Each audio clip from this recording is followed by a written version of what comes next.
नमस्कार, आप सभी का फिर से स्वागत है आपके अपने चैनल पर। तो हम लोगों ने पिछली क्लास में देखा था मध्य प्रदेश का ऐतिहासिक परिदृश्य, हमारे मध्य प्रदेश से संबंधित। फिर आज के सीरीज में हम लोग देखने वाले हैं पाषाण काल से ताम्र पाषाण काल तक। लेकिन यहाँ पर आप जब देखेंगे पाषाण काल और ताम्र पाषाण काल, तो इसमें एक कॉमन चीज़ आ रहा है काल। काल का मतलब क्या होता है? समय। काल का मतलब क्या होता है? समय। यानी पाषाण काल यानी पत्थरों का काल, पाषाण काल दोनों में पाषाण बोल रहा है, यानी एक तांबे का, और यहाँ पर क्या है? पाषाण काल ही है। ठीक है, यानी पत्थर का उस समय पर जो मनुष्य था, जो उस समय पर मानव थे, वो पत्थरों का उपयोग करके अपना जीवन यापन करते थे। ठीक है, तो इन सब चीज़ों के बारे में हम लोग यहाँ पर समझेंगे। लेकिन इससे भी पहले, पाषाण काल को समझने से पहले हम लोग देख लेते हैं कि इतिहास होता क्या है। क्योंकि काल या इतिहास हम लोग जब नहीं पता रहेगा हमको, तो हम लोग पाषाण काल कैसे समझ पाएंगे? ठीक है, तो इसके लिए मैं आप लोगों को दिखाता हूँ कि जब हम इतिहास पढ़ते हैं तो इतिहास को हम लोग 3 पार्ट में डिवाइड करते हैं। ठीक ना? इतिहास मतलब क्या होता है? जो भी हमारी पुरानी बातें हुई हैं, जो भी हमारी पुरानी घटनाएं हैं, तो उनको हम लोग इसमें इकट्ठा करके पढ़ते हैं, इकट्ठा करके समझते हैं। ठीक है, जैसे मध्य प्रदेश का इतिहास हो गया, यहाँ इतिहास है, इतिहास को हम लोग 3 भागों में डिवाइड करते हैं, 3 भागों में बांटते हैं समझने की दृष्टि से। ठीक है, इसको हम लोग अपने समझ के लिए 3 भागों में बांट लेते हैं कि ऐसा ऐसा हुआ है। कोई ऐसा नहीं है कि जरूरी ही है 3 भागों में, लेकिन हम लोग एक सामान्य, क्योंकि मनुष्य क्या करता है कि अपनी सहजता के लिए हर चीज़ करता है, तो हम लोग इसको अपनी सहजता के लिए ही 3 भागों में डिवाइड कर सकते हैं। एक ऐतिहासिक काल, ऐतिहासिक काल होता है, एक आद ऐतिहासिक काल, और एक होता है ऐतिहासिक काल। ठीक ना? यहाँ प्राग ऐतिहासिक काल, आद ऐतिहासिक काल, और यहाँ ऐतिहासिक काल। अब हम लोग जो पढ़ने वाले हैं तो पाषाण काल, तो पाषाण काल किस में आता है? आद ऐतिहासिक काल में। आद ऐतिहासिक काल जब हम लोग देखेंगे तो इसमें हम लोग 3 चीज़ पढ़ेंगे, एक पूरा पाषाण काल, मध्य पाषाण काल या नव पाषाण काल। अच्छा, ऐतिहासिक काल को ही हम लोग क्या बोलते हैं? पाषाण काल भी बोलते हैं। ठीक है, यानी पाषाण काल, प्राग ऐतिहासिक काल अगर कोई बोले, प्राग ऐतिहासिक यानी इतिहास से पहले की। आद ऐतिहासिक मतलब इतिहास के टाइम, लगभग इतिहास से थोड़ा सा पहले। और जो ऐतिहासिक काल है, जिसके बारे में हम लोगों को लिखित ज्ञान मिलता है सब कुछ, इसमें क्या होता है? इसमें न तो हमको लिखित ज्ञान मिलता है, न तो मौखिक ज्ञान मिलता है। ठीक है, इसमें क्या होता है कि मतलब देखिए क्या होता है, इसमें लिखित ज्ञान भी नहीं मिलता और इसको हम लोग समझ भी नहीं पाते। ठीक है, क्योंकि लिखित ज्ञान नहीं मिलेगा, लिखा नहीं रहेगा कहीं भी, तो उसको हम लोग पढ़ेंगे ही कैसे? और इसमें क्या है? इसमें लिखा तो गया है, लेकिन हम लोग इसको समझ नहीं पाते। ठीक है, और इसमें क्या है कि इसमें लिखा भी गया है और हम लोग उसको समझ भी सकते हैं, तो एक ऐतिहासिक काल है। ठीक है, तो इसको हम लोग 3 भागों में ऐसे डिवाइड कर लेते हैं। इसके बाद प्राग ऐतिहासिक काल यानी पाषाण काल। पाषाण काल को हम लोग 3 भागों में बांटते हैं, पूरा पाषाण काल, मध्य पाषाण काल, नव पाषाण काल। पूरा पाषाण काल को भी हम लोग 3 भागों में बांट लेते हैं, एक निम्न पूरा पाषाण काल, मध्य पूरा पाषाण काल और उच्च पूरा पाषाण काल। इसके बाद हम लोग देखते हैं आद ऐतिहासिक काल में क्या, कितने भागों में बांटते हैं? आद ऐतिहासिक काल को हम लोग 2 भागों में बांटते हैं। एक सिंधु घाटी की सभ्यता हम लोग पढ़ते हैं इसमें, और दूसरा क्या होता है? वैदिक सभ्यता। तो वैदिक सभ्यता में भी 2 सभ्यताओं हम लोग देखते हैं, एक उत्तर वैदिक काल और एक वैदिक काल के नाम से हम लोग जानते हैं। ठीक है, एक वैदिक काल के पहले का समय और एक वैदिक काल का समय। इसके बाद हम लोग आ जाते हैं ऐतिहासिक काल, क्योंकि इसकी हमको पूरी जानकारी रहती है, तो इसको हम लोग 3 भागों में बांटते हैं, प्राचीन काल, मध्यकाल और आधुनिक काल। ठीक है, तो इन्हीं सब चीज़ों को एक एक क्रम से हम लोग देखने का प्रयास करेंगे और देखेंगे भी। ठीक है, तो अब हम लोग देखेंगे पाषाण काल के बारे में। पाषाण काल में क्या हमने बोला था कि पाषाण काल में हम लोग पत्थरों के बारे में जानकारी प्राप्त करते हैं, यानी उस समय पर जो भी मनुष्य थे, जो हमारे पूर्वज थे, तो वो पत्थर का किस तरीके से उपयोग करते थे अपने दैनिक जीवन में, इसके बारे में हम लोग इसमें अध्ययन करेंगे। तो यहाँ पर क्या लिख रहा है? किसी भी नगर, प्रांत और देश की प्राग ऐतिहासिकता का पता भूगर्भ विज्ञान की खोज व उत्खननों से प्राप्त औजारों, सिक्कों, बर्तनों, कलाकृतियाँ आदि से लगता है। यानी क्या है कि उसके बारे में हम लोग तो कुछ पढ़ लिख नहीं सकते, तो भूगर्भ विज्ञान जो है हमारे भारत का, या भूगर्भ विज्ञान जो है, तो उसके द्वारा, भूगर्भ विज्ञान के द्वारा जो खोज किए जाते हैं, जो उत्खनन किए जाते हैं, यानी खनन करके जो खोजते हैं हम लोग, यानी कहते क्या है कि हम लोग जमीन के अंदर, क्योंकि ये सब चीज़ कहाँ पाए जाएंगे? औजार, सिक्के, बर्तन जमीन के अंदर, या फिर क्या करेंगे, ज़मीन के बाहर भी कहीं पर मिल जाते हैं, पत्थरों के पर उसके जो बने हुए रहते हैं। तो इसमें क्या होता है कि हम लोग उसका जब खोज करते हैं और खनन करते हैं, और कहीं पर देखे होंगे कि शिला जो बना होता है उस पर कुछ लिखा उखा रहता है। तो हालांकि शिला पर जो लिखा रहता है उसको तो हम लोग क्योंकि इस काल में तो कुछ कुछ हम लोग लिखे ही नहीं थे, मतलब पाषाण काल में, क्योंकि इस काल में तो हम लोग को बस यही औजार, सिक्के, बर्तन और जो कला बनी हुई है उसके बेस पर हम लोग इसमें अपना जो समझते थे उस समय का समय, और उसके बारे में हम लोग पता करते हैं। ये सभी उस काल की महिमा को प्रामाणिकता के साथ प्रस्तुत करते हैं। कौन ये सभी? मतलब औजार, सिक्के, बर्तन, कलाकृति जो भी है, यानी भूगर्भ से जो खोज एवं उत्खनन से हमको प्राप्त हुई वस्तुएं हैं, तो उन्हीं सबसे पाषाण काल के महिमा की प्रामाणिकता को हम लोग प्रस्तुत करते हैं। यानी हम लोग समझते हैं कि पाषाण काल में क्या हुआ था, क्या क्या मतलब कौन कौन से औजार मिले थे, कौन कौन सी वस्तुएं वहाँ पर मिली थी, इसके बारे में हम लोग पाषाण काल के जो भूगर्भ विज्ञान है उसकी सहायता से हम लोग इसके बारे में समझते हैं। भूवैज्ञानिक दृष्टि से मध्य प्रदेश का अस्तित्व प्राग ऐतिहासिक काल से है। प्राग ऐतिहासिक काल शब्द मुख्य रूप से पाषाण काल के लिए प्रयुक्त होता है। सभ्यताओं के विकास का यह प्रारंभिक काल था, यानी हमारी जो सभ्यताएं हैं, यानी हमारे रहन सहन का, तो एक क्या है, ये प्रारंभिक काल है। यानी पूछ लिया जाए कि प्रारंभिक काल कौन सा होता है, तो एक कौन सा होता है, प्राग ऐतिहासिक काल या फिर पाषाण काल। माना जाता है कि पाषाण युग वह युग है जब मनुष्य पत्थरों एवं औजार बनाकर हिंसक जानवरों से अपनी रक्षा करने वाला आदि मानव दिखाई पड़ता है। यानी क्या था कि पहले भाई जो मनुष्य था उसके पास कोई औजार नहीं था, तो पत्थर का ही उपयोग करके वो औजार बनाते थे, और जो हिंसक जानवर है उनसे अपनी रक्षा करते थे। तब मानव जंगलों, पर्वतों और नदियों, घाटियों में विचरण करता था तथा कंदमूल, फल या पशुओं का शिकार कर अपना पेट भरता था, एवं पहाड़ों की सुरक्षित गुफाओं को आश्रय स्थल बना लिया करता था। यानी उस समय क्या था कि मनुष्य कहीं भी, क्योंकि आज के टाइम में शहर हो गए हैं, उस टाइम पर मनुष्य क्या था, मनुष्य के पास कोई भी संसाधन नहीं था, तो मनुष्य कहाँ रहता था, जंगल में रहता था। वहाँ पर पेड़ पौधों से जो प्राप्त हमको फल है उसको खाता पीता था, और क्या करता था, जो जानवर हैं तो जानवरों का भी उपयोग करता था, यानी जानवर से ही अपना पेट भरता था। ठीक है, उनका शिकार करके। मध्य प्रदेश आदिमानव के जीवन स्थली के रूप में दिखाई देता है। मध्य प्रदेश के विभिन्न भागों में किए गए उत्खनन एवं खोजों में प्राग ऐतिहासिक सभ्यता के चिन्ह मिले हैं। कुछ स्थानों पर गेंडा, दरियाई घोड़ा, सुअर, हिरण आदि की उपस्थिति के प्रमाण व जीवाश्म मिलते हैं। यानी मध्य प्रदेश जो है वो आदिमानव के लिए, यानी आदिमानव यहाँ पर रहे हैं काफ़ी समय तक, क्योंकि यहाँ पर जो उत्खनन हुआ है उससे हमको दरियाई घोड़ा, सुअर, हिरण ये सब मिले हैं, इनके प्रमाण मिले हैं कि ये सब यहाँ पर थे। और प्रमाण क्या मिला है, जीवाश्म उनका, यानी जो उनकी हड्डियाँ हैं, जो उनके अवशेष हैं, तो उस सब चीज़ से हम लोग पता करते हैं। नर्मदा की घाटी जीवाश्मों के मामले में बहुत समृद्ध है, यानी सबसे ज़्यादा कहाँ मिला है, नर्मदा की घाटी में। जब कभी जीव जंतु के अस्थि पंजर हजारों साल से पत्थर में निर्मित परिवर्तित हो जाते हैं तो उसे हम लोग जीवाश्म कहते हैं।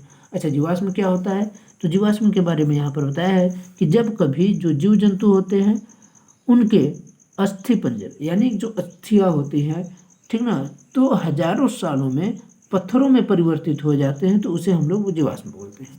यानी उनका जो अस्थि होती है, यानी हड्डी जो हम लोग बोलते हैं, तो जो हड्डियाँ होती हैं तो वो पत्थरों में परिवर्तित हो जाती है, तो उसी को हम लोग जीवाश्म बोलते हैं।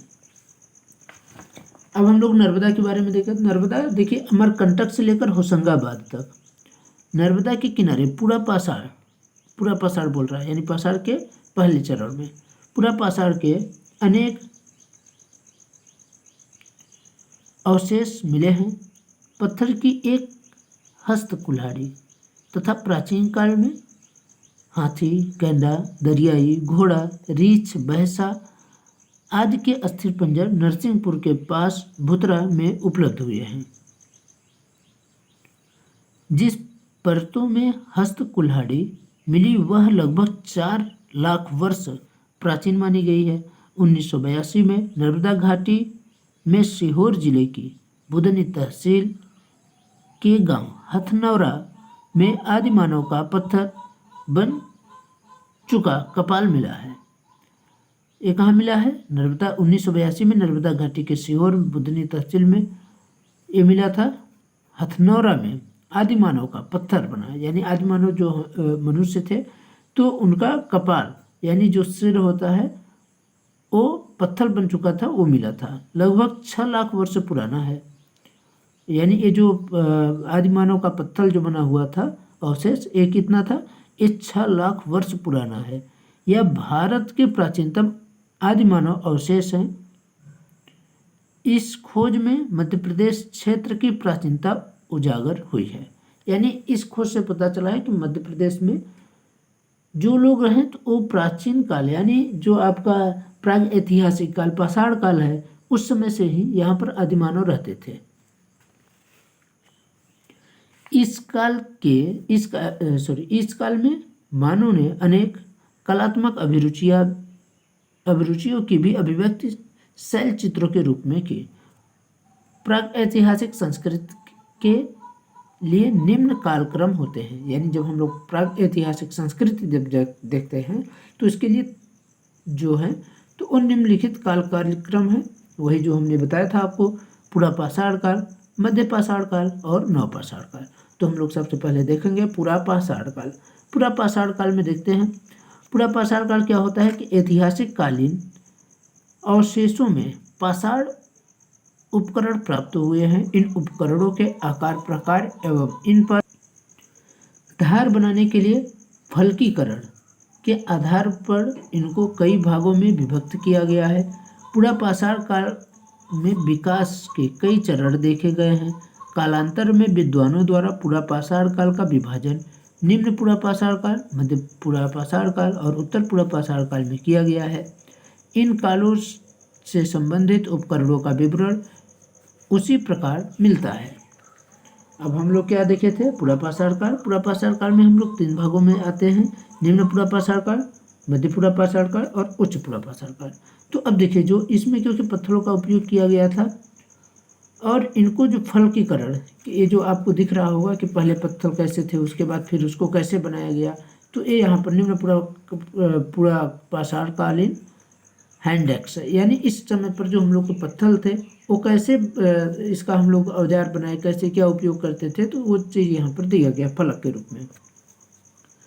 तो निम्न पुरापाषाण काल में देखते हैं तो इस युग में मनुष्य नदियों के किनारों के कगारों मतलब क्या होता है? जो नदी का किनारे, जैसे मान लीजिए ये नदी हो गया तो यहाँ पर रहते थे, ठीक है, एकदम जो किनारे वाला पहाड़ होता है, या पर्वतों कंदराओं में रहते थे। जो पर्वत जो होते पहाड़ होते हैं तो उसके बीच में वो गुफा बना लेते थे, वहीं पर रहते थे। इस काल का विशेष औजार जिसे बिना बेंट अथवा लकड़ी के बेंट का उपयोग करके लाया जाता था, हस्त कुठार हैंडेक्स था। यानी इसको हम लोग क्या करते थे? लकड़ी का कुछ बना लेते थे या फिर बिना बेंट का ही इसका हम लोग उपयोग करते थे। इसके अतिरिक्त खुरचनी, क्लीवर या मुष्टिकुला, बेहुल तथा क्रोड भी इस काल के औजार हैं। अमरकंटक से लेकर होशंगाबाद तथा नर्मदा के किनारे पुरापाषाण युग के अनेक अवशेष मिले हैं। पुरापाषाण काल के अवशेष चंबल, कुंडाला, पर्वती, बीना, बेतवा, नर्मदा, सोन नदिया तथा सीधी शहडोल, सागर, जबलपुर, पूर्व तथा पश्चिम निमाड़, मंदसौर, विदिशा, होशंगाबाद, छतरपुर, रीवा, सिवनी, पन्ना, धार आदि जिलों में मिले हैं। यानी आपसे अगर पूछा जाए कि निम्न पुरापाषाण काल के जो हमारे औजार हैं वो कहाँ से प्राप्त हुए हैं, तो अमरकंटक से लेकर होशंगाबाद आपका जो इसके अवशेष पुरापाषाण काल के अवशेष यहाँ पर मिलते हैं। और पुरापाषाण काल के जो अवशेष होते हैं वो चंबल में भी, कुंडाला, पर्वती, बीना, बेतवा, नर्मदा, सोन, ये सब आप लोगों को पता होगा एरिया। तो ये समझ लीजिए कि जो मध्य प्रदेश की ज़्यादातर एरिया हैं तो उन सब एरिया में इसके अवशेष मिले हैं, इसके निम्न पुरापाषाण काल के। यानी आपसे पूछा जाए निम्न पुरापाषाण काल के अवशेष कहाँ से प्राप्त हुए हैं, तो ये आपको एरिया जो है इसको आपको ध्यान में रखना है। अब निम्न पुरापाषाण काल के बाद आते हैं उच्च पुरापाषाण काल में। उच्च पुरापाषाण काल क्या है? उच्च पुरापाषाण काल में बोला जा रहा है कि विद्वानों का यह मत है कि भारतवर्ष में निम्न पुरापाषाण काल तथा उत्तर पूर्व पाषाण काल के बीच में एक मध्यांतर है। इस काल में उपकरण फलक पर बनने लगे एवं छोटे होते गए। यानी ये हम लोग देखिए, पहले जो हम लोग का उपकरण थे ये कितने बड़े थे, और इनका आगे का पार्ट कैसा था, चौखीला था, और पीछे का पार्ट ऐसा बनाया जाता था जिससे हम लोग हाथ से पकड़ सकें। ठीक है। और यहाँ पर क्या है कि विद्वानों का इसमें मत है कि जब उत्तर पूर्व पाषाण काल आता है निम्न पूर्व पाषाण काल के बाद, तो उसके बीच में एक मध्यांतर का समय था। उस समय पर जो उपकरण बनाए गए तो वो कैसे बनाए गए, इनका आकार कुछ छोटा कर दिया गया। सन 1954 से 55 में नेवासा यानी महाराष्ट्र में किए गए खोज में तथा बाद में किए गए अन्य स्थानों की खोज से यह प्रमाणित हो गया कि निम्न पूर्व पाषाण युगीन और औजार मध्य पूर्व पाषाण युगीन औजारों से भिन्न थे। इस काल में बनाए गए औजारों का निर्माण कला भी भिन्न थी। कुछ औजार तो पूर्व संस्कृत के समान ही लंबे बनाए गए, परंतु उनके विपरीत कुछ 3 सेंटीमीटर से छोटे ही बने। ये औजार जैस्पर, चार्ट, फिलंट, चालसीडोनी आदि उच्च कोटि के मुलायम पत्थरों से बनाए जाते थे। बनाए जाने वाले औजारों में विभिन्न प्रकार के खुरचनी, बेधनी यानी बेधने के लिए हम लोग जिसका उपयोग करते हैं, खुरचनी मतलब कि ऊपर का परत हटाने के लिए प्रमुख है। मध्य प्रदेश में चंबल, बेतवा, नर्मदा, सोन तथा इन नदियों की घाटियों में मध्य पूर्व पाषाण युगीन औजार प्राप्त हुए हैं। जबलपुर, सागर, मंदसौर, नरसिंहपुर, दमोह, सिवनी, सीधी, विदिशा, गुना, होशंगाबाद, ग्वालियर, छिंदवाड़ा, उज्जैन आदि जिलों में मध्य पूर्व पाषाण काल युगीन औजार प्राप्त हुए। तो आप सबसे पूछा जा सकता है कि मध्य पूर्व पाषाण के युगीन मध्य प्रदेश में कहाँ पर प्राप्त हुए, उनका आकार क्या था और ये कैसे थे, तो इसके बारे में आपको पता हो गया। और इसका हम लोग कहाँ से कब से प्राप्त करते हैं, तो सन 1954 से 55 में जब महाराष्ट्र में खोज किया गया तो उसके बाद इन स्थानों के खोज के बारे में प्रमाण मिलता है। ठीक है। अब हम लोग आगे देख लेते हैं उत्तर पूर्व पाषाण काल। उत्तर पूर्व पाषाण काल क्या होता है, निम्न पूर्व पाषाण काल के बाद मध्य पूर्व पाषाण काल और उसके बाद आता है उत्तर पूर्व पाषाण काल। ये पाषाण काल जो पूर्व पाषाण काल था उसका ये आखिरी चरण था। इसमें हम लोग जो औजार बनाते थे, देखिए कितने छोटे छोटे किस किस आकार के औजार थे, किस किस तरीके से आपको चित्र में दिख रहा होगा, इसको आप देख लीजिए। पूर्व पाषाण काल, उत्तर पूर्व पाषाण काल से संबंधित औजारों में ब्लेड, कोड, फलक, खुरचनी, बेधनी, समलंब ब्लेड, उपकरण तथा अर्धचंद्राकार औजार हैं। इन औजारों तथा उत्खननों से प्राप्त अन्य उपकरणों से ज्ञात होता है कि उत्तर पूर्व पाषाण काल में के निवासी शिकारों से प्राप्त विभिन्न पशु, मछली पर अपनी जीविका निर्वाह करते थे। यानी क्या करते थे, उत्तर पूर्व पाषाण काल में जो निवासी थे तो उस शिकारों से प्राप्त विभिन्न पशु, मछली तथा जो पशु थे या मछली थे उन पर अपनी जीविका का निर्वाह करते थे।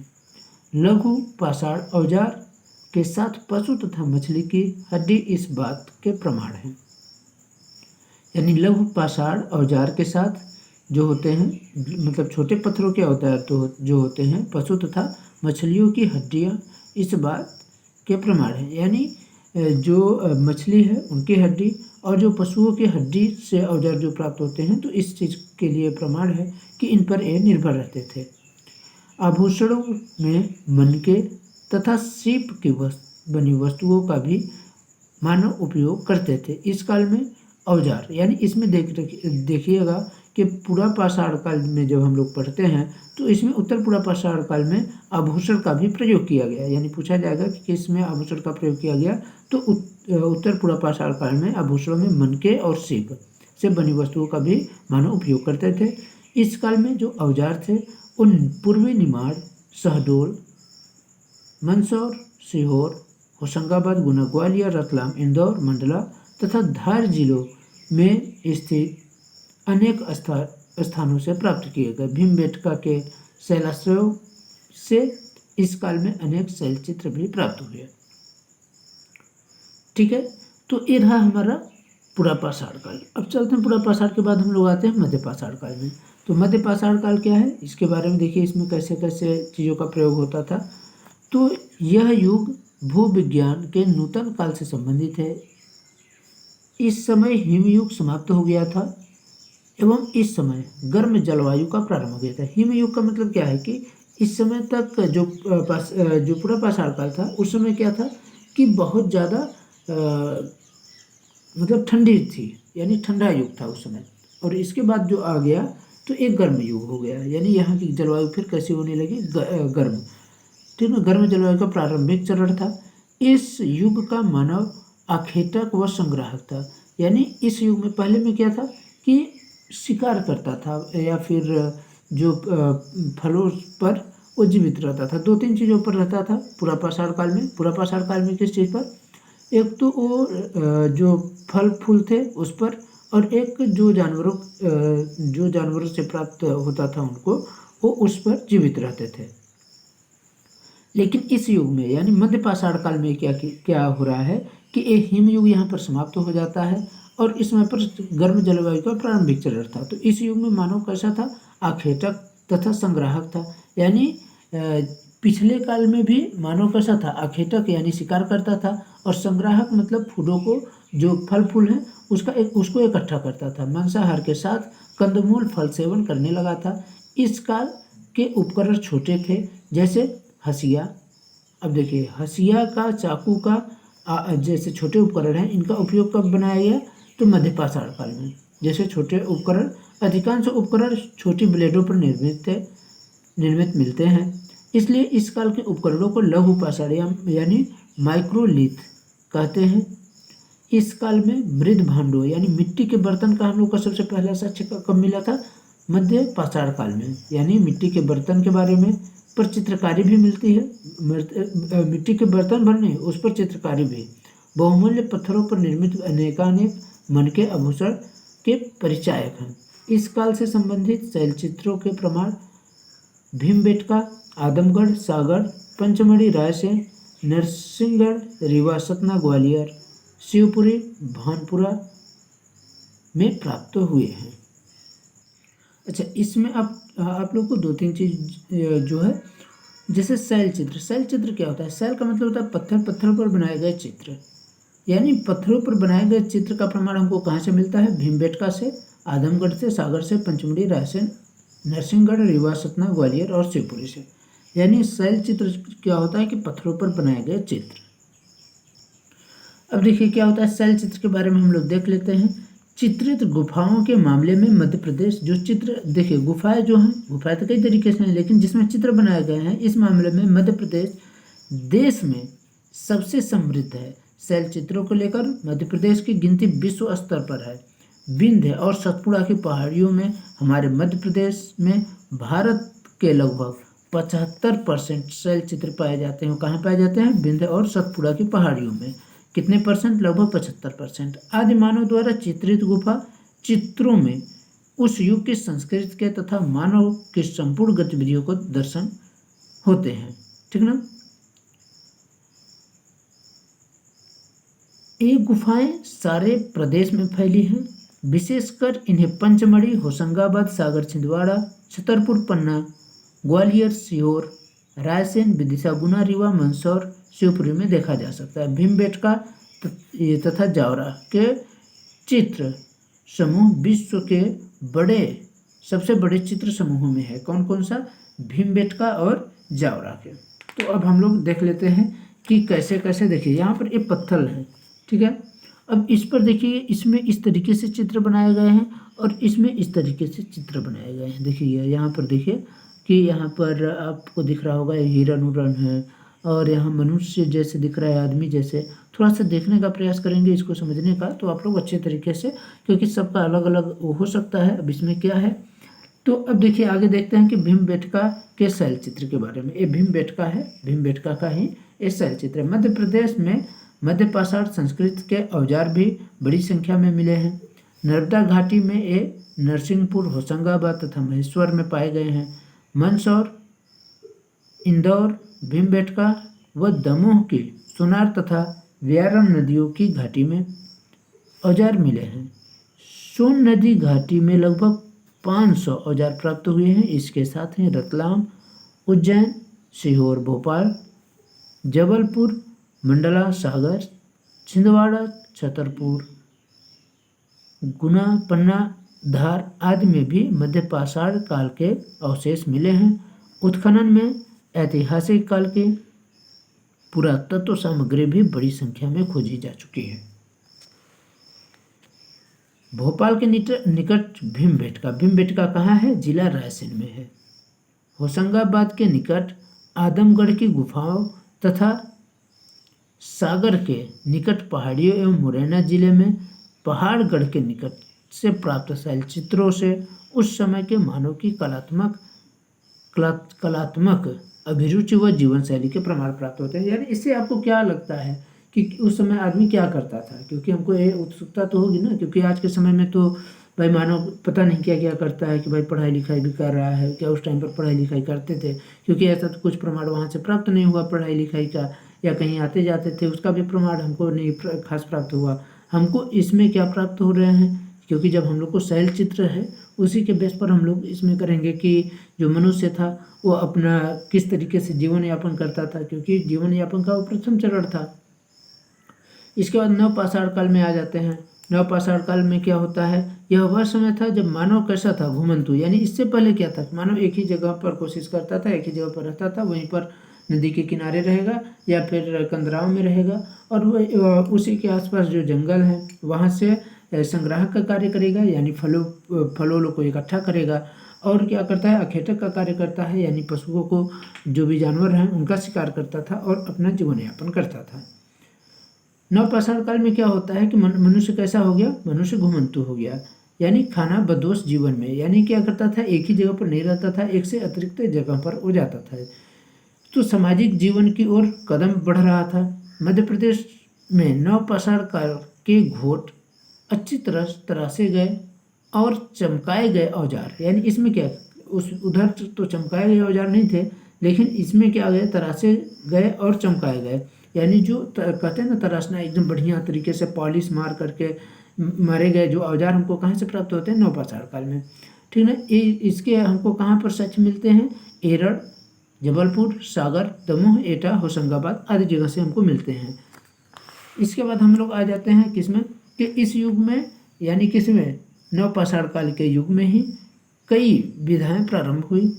जब आदिमानव भ्रमणशील जीवन छोड़कर एक निश्चित स्थान पर रहने लगा था, यानी इस समय क्या हो गया था कि मनुष्य घुमंतु तो हो गया था, यानी घूमता फिरता था, लेकिन पहले क्या था कि वो जंगलों में जहाँ नहीं तहाँ जा करके वो अपना या फिर शिकार करेगा या फिर फल फूल खोजेगा, और जहाँ जाता था वहीं रहने लगता था। ठीक है, क्योंकि कंदराव में ही रहते थे।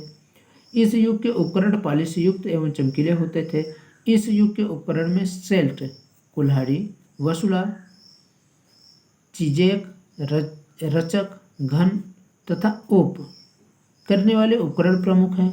इस उपकरणों के साथ अस्थि निर्मित पालिश युक्त उपकरण प्राप्त होते हैं, जिनमें रोटो, हड़किस, हुक, रिंग, पॉइंट आदि हैं। नवपाषाण काल के युग में उपकरणों के अध्ययन से ज्ञात होता है कि इस काल का मनुष्य सभ्यता की दृष्टि से प्रगति की ओर अग्रसर हुआ। इस काल में मनुष्य ने कृषि कार्य का ज्ञान प्राप्त किया, मनुष्य पशुपालन प्रारंभ किया तथा मृद भांड यानी मिट्टी के बर्तन कला का आविष्कार किया। वस्त्र निर्माण, गृह निर्माण और अग्नि का प्रयोग करना इसी में सीखा।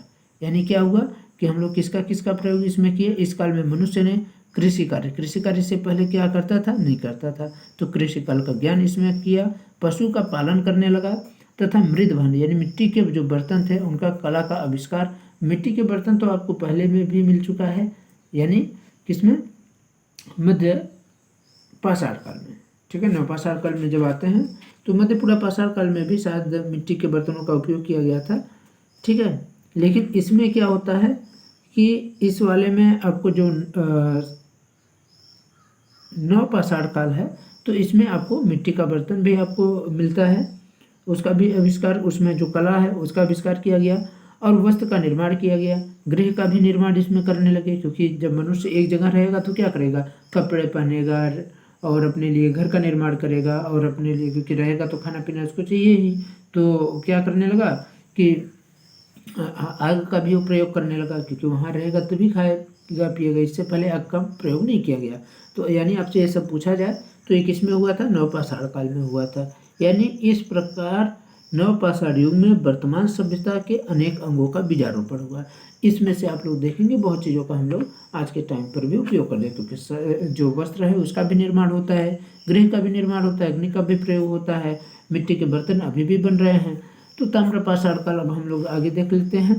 ताम्रपाषाण काल है विश्व के अन्य भागों की तरह भारत में भी पाषाण उपकरणों के साथ साथ धातु उपकरण का प्रयोग प्रारंभ हुआ।